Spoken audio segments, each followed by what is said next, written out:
How are you? Pretty good. Nice to meet you. Yeah, you too. So just put those headphones up to your ear for a second. I want to play you this. Mama, take this badge from me. I can't use it. That's the Guns N' Roses version of Knocking on Heaven's Door. I heard that you lost a bet on that song. I sure did. Yeah, I love that song, and I was familiar with it for the longest time, and I was very confident it was a Guns N' Roses song. You know, I'd kill you if you told me otherwise. And so I made a bet with a friend about it one time. You know, my friend was like, "Oh, hey, actually, that's not a Guns N' Roses song. It's by this other guy called Bob Dylan." And I never heard of that name before, so it just turned into this big fight. And so we made a bet about it. And eventually I went to investigate and found that I was wrong. But by virtue, I found the music of Dylan and sort of fell into this other rabbit hole of folk music that I'm still sort of swimming in. What was it about Bob Dylan that grabbed you? Yeah, the first record I heard was Free Willing, which I'd grown up listening to very loud music, and I was just puzzled that there was music like that existed, that it was very raw and more focused on the storytelling than anything else. I think partly it was the novelty of it. It was just something completely different than what I'd heard before, and the more I dug into Dylan as a sort of icon of the century. I sort of became more intrigued by him as a character as well. Were your buddies listening to Guns N' Roses, to Bob Dylan, like listening to rock and roll, listening to folk music? No, I was certainly quite a weirdo in my sort of friend circle. My sisters did like some rock music, but I think I grew attached to that music at a young age, partly because I was using it to learn how to speak English, and also partly because I think it was, for me, it was some kind of escape to another world. You know, I was listening to these songs, and I would feel like I'm being transported to another, completely different universe where people looked different, spoke different, the buildings were different, and all that. And it was a journey that perhaps I needed at the time growing up. So were you playing guitar then too, and were you writing songs and poems when you started hearing Bob Dylan in Nairobi? I was writing poems before I'd even discovered Dylan. I just didn't really know. I didn't think there was a way to put that into music form per se until I heard Dylan, and I was like, oh, I could probably take all these stories I've been writing all the time, put them in some kind of melody, and I could make some kind of record that people would hopefully listen to. Yeah. Right. And then, but no guitar, no music, no nothing like that. No, not at all. No. So then you I'm right. You won the immigration lottery, to move to the United States. What's that like? What's that like to board that plane, to kind of turn around and go, okay, I'm gonna say goodbye now to kind of an old life. I was, I think, at the time, very determined. I was really looking forward. I think where my head was at the time was just, I need to get to Minnesota. I need to, make a record. I don't know how I'm going to do it. Minnesota, because that's where Bob Dylan's from? Right. He's from Hibbing? Right, yeah. Hibbing, yeah. I did make a trip to Hibbing after I landed in Minnesota and didn't find much there. I ended up settling in Minneapolis, which is sort of the biggest city. But I think when I was leaving home, I was just, sort of headstrong. I need to go. I wasn't thinking much about what I was leaving behind. It was just, I felt like I was on some kind of mission, and I was just onward always. Has it hit you since? Because it sounds to me like the way you're putting it is that, like, at the time I didn't. Yeah. At the time I wasn't thinking about my past life. At the time I wasn't thinking about what I was leaving behind. Yeah. It sounds like it's something you've thought about since. Every once in a while, I think I've found that when I sort of sit back and take it in, it becomes overwhelming and a bit emotional to sort of think of the path and the journey. I find it's just easier for me to stay on course. And I left for a reason. I was on a mission, and I'm still on that mission. And so it's just really easier emotionally to keep ahead because it's overwhelming to sort of think about the path. I'm here with J.S. Ondara. His new album is called Tales of America. You said, I left for a mission. I'm still on a mission. What's the mission?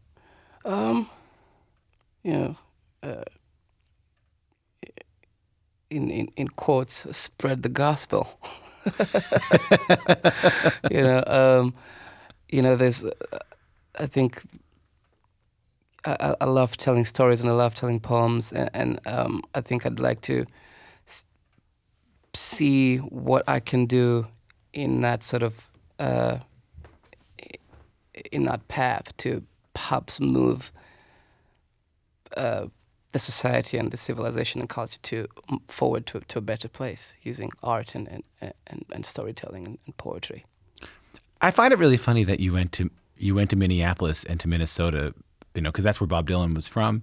Similarly, I'm also a very big fan, and a very big fan of that time in the late 50s, early 60s of the folk revival, of when Bob Dylan was playing with folks like the New Lost City Ramblers and the Greenbrier Boys, and there was this, Peter Palmieri was kind of starting. And I remember going to New York and going to, whatever bars were left of that time and wanting to feel that same thing I had heard on the records, that same thing that had inspired me to go there in the first place. Now, I didn't go as far as you did. Yeah. And I remember going there and going, "Oh, this is just a bar. Right. This is just a street." Like I couldn't find the energy I was looking for in the place that I went, and I had to come to a conclusion that it was listening to the music that brought me there. It wasn't it wasn't the place itself. Yeah. How do you find that going to a place because that's where Bob Dylan was from? Like, obviously you were searching for that same kind of magic too. Yeah. Well, I think there was some sort of romanticism about it. It's like I was going to move to America to pursue music as a career. I'd sort of set my head around that for a couple of years. And so when it came to the time to move, then I had to move somewhere. And so it was just sort of a romantic choice. Where do I move? Well, Dylan's from here. I'll give it a shot. I think I make a lot of decisions that way, where it's just, you make a quick romantic choice. Right. It wasn't as labored as I'm making it out to be. At all. Whereas I want to feel that. I want to feel the ghosts of, Yeah, not per se. It was just more like a romantic thing that, I did. I think around the time I was also reading about Dylan going to New York, find Guthrie over there, and, that sort of romanticism about Dylan and his career is also something I've found a bit of a kinship with. Have you met Bob? No. Still. Well, it would be possible. I know you made this record with Taylor from Dawes. Like I know those guys were involved in your life, and I know they opened up for Dylan. And Taylor Goldsmith from that band Dawes has that story about when Dylan walked up to him at the side of the stage and said, Right. That they were on tour with him for like 6 weeks. He didn't say a word to him, and then finally he was like, "Hey, that song's pretty good." Yeah, I think I would be quite. I don't think I'd handle myself very well. It was hard enough touring with Neil Young, who I've looked up to for the longest time. I came from watching videos of him performing online on YouTube, running away from school to go watch these videos, to touring with him, which was just was a bit too much. So I don't know. I don't think I want to meet Dylan as well. I think I've just I don't know if I'd handle it very well. Really. You got to tell me. This is a Canadian show. You got to tell me a story about touring with Neil Young. That's right. Neil is Canadian. Well, he just recently got his American citizenship. So yeah, he's Canadian. Yeah. Yeah. Tell me a story about touring with Neil.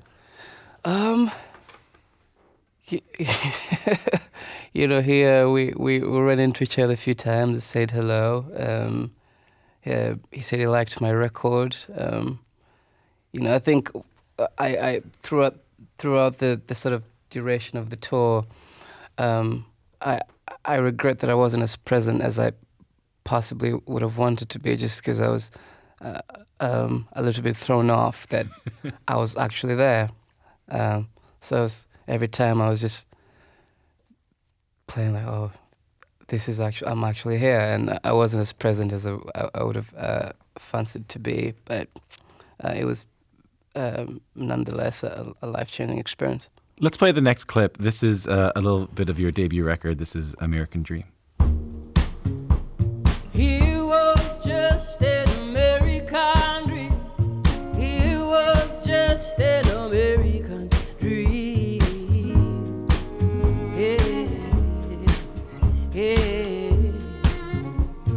That's a little bit of Jason Ondara's debut record called Tales of America. You just told me how you were touring with Neil Young, and I said, well, yeah, this is a Canadian show, and you said, oh, yeah, Neil's Canadian. I think it's meaningful that Neil's Canadian in the same way that I think that it's meaningful that Elton John is from England, and I think it's meaningful in the same way that you're from Nairobi, because those two artists were written about as people who can write about America better than Americans because they saw it from the inside out. Sorry, they saw it from the outside in. Right. They had these romantic ideas of what the place was, and then they go there and see it for what it actually is, and then they write about it. Right. Do you feel like you have a similar, different perspective on America and writing about America, given that you're not born there? Certainly. I think just by the fact that I'm not from there, but I get to to live there and, you know, sort of experience the things that day-to-day Americans still experience, that does give me a sort of different perspective on things. What have you noticed? That, you know, we're in troubling times, obviously, you know, politically and all that. But I think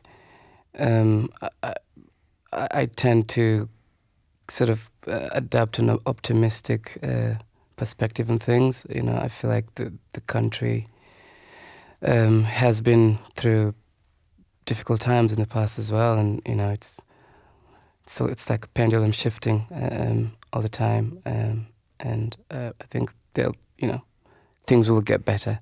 They're not as great at the moment. Yeah, I mean, right. and it's especially hard for someone who's an immigrant to America right now. Right. Have you found that personally? Have you found any bias or prejudice or racism or these things based on the fact that you're an immigrant to the United States? Well, absolutely. I think, especially at the moment, there's definitely this. I listened in the current presidency in the last few years. There's been a sort of growing intolerance towards immigration. Certain people are starting to feel a bit more emboldened in their ideas towards immigration, and so I mean, I've been able to experience that personally, and also just through people that I know personally who are also immigrants. So it's all fairly accurate, but I think, like I said, I'm optimistic that, you know, things will sort of loosen up and get better over time. That's good. I mean, it's hard to be. I try. Or I'll just move to Canada. That'll be great. You know what? I got a little cot. You can just hang out here for a long time. Don't worry about it. We can make that work. Mm. But speaking of that, the very thing that got you into the country, you know, the lottery that got you into the country, the green card lottery. The president of the United States right now is a guy named Donald Trump. Mm. He, I don't know if you heard. Yeah, he's promised to get rid of these. They're designed to give people around the world a chance to legally immigrate to the United States, and he's trying to get rid of them. What do you think is behind that? I mean, that's I'm not certain as to what where that attitude is coming from, because I think America was started by immigrants. It's a country of immigrants, but I think these ideas have probably always been there in the country, just sort of brewing in the seams, and they perhaps now they've found some kind of voice, and so I think some people are feeling emboldened by the president's sentiments, and the president is finding encouragement from all these people. So it's sort of this negative energy that's feeding itself, leading into sentiments like that. So, but personally, I don't think it will go through. But who knows? Well, at least I hope it doesn't, because then I think we'll be sort of shooting ourselves in the foot. Yeah.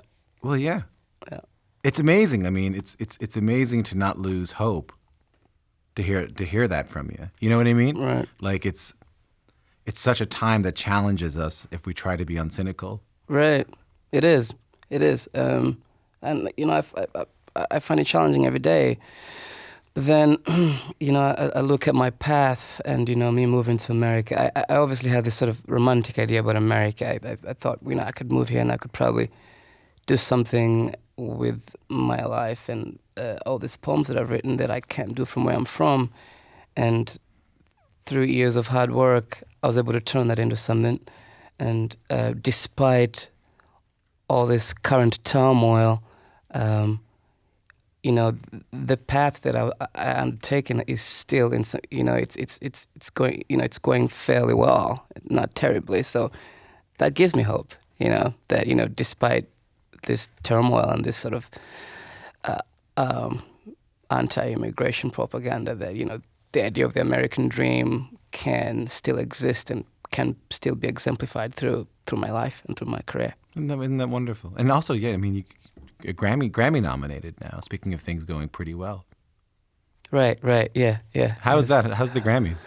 How was it? Is it okay? Is it fun? You mean like the actual ceremony? Yeah, because it feels like a lot of sitting in a room. It feels like something I like watching on TV, but it feels like you got to sit in a room for 15 hours. I actually didn't go this year. You didn't go? I didn't go. Why not? I was rehearsing for the Luminous tour. It was right around that time the tour was about to start, and I wasn't ready. So I had to make a choice, and I chose to stay home in Minneapolis and rehearse for that. It's kind of a Dylan-esque choice. A little bit. But it feels, I feel like I learned something about you. That it's more important to rehearse than it is to go to an award show. That's interesting to me, you see. Yeah. Yeah, definitely way more important. Well, there are those who would seek out the award show and the pomp and circumstance and the red carpet and all that. I suppose. Yeah, I don't know. I don't. I don't relate to that sort of. I'd rather practice. That's what Bob Dylan would do. I don't know if he'd practice, but he wouldn't go to the award show. Yeah, right. He would probably go paint or make a gate. Have you seen those gates? I have not seen those gates. I want to, though. Me too. There are these gates. Actually, for people who want to know what we're talking about, he has these gates outside his house in California, in Los Angeles, right? Mm-hmm. And it's this weird twisted metal. We'll put up a link on our Twitter so you can have a look at these very strange gates that Bob Dylan has made. Well, it's been lovely to meet you. You as well, yeah.